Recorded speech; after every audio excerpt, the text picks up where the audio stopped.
السلام علیکم ورحمۃ اللہ وبرکاتہ۔ الحمدللہ رب العالمین، اللہم صلی علی محمد وعلی آل محمد۔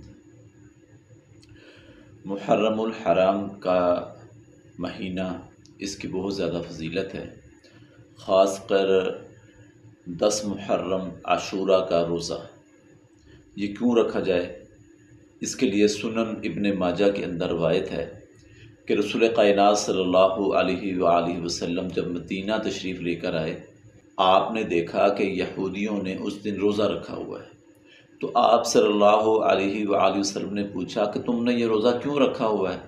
تو انہوں نے کہا کہ اللہ کے رسول، اس دن اللہ تعالیٰ نے موسیٰ علیہ السلام کو فرعون سے نجات دی تھی، فرعون کو غرق کر دیا تھا۔ تو موسیٰ علیہ السلام نے اس نعمت کے شکرانے کے طور پر اس دن روزہ رکھا۔ ہم بھی روزہ رکھتے ہیں۔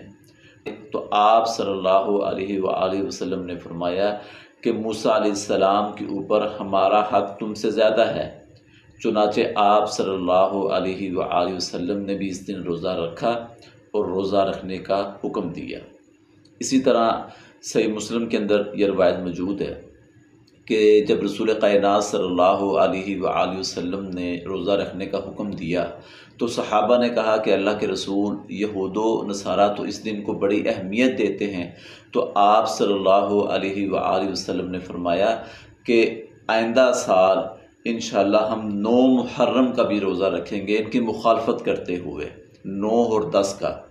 تو 9 کا بھی ہم روزہ رکھیں گے، لیکن آئندہ سال آنے سے پہلے ہی اللہ کے نبی صلی اللہ علیہ وآلہ وسلم کا انتقال ہو گیا۔ تو 10 محرم عاشورہ کا دن، اس دن کے روزے کی یہ فضیلت ہے، اور اس کا اجر و ثواب کتنا ہے وہ انشاءاللہ ہم آگے بیان کریں گے۔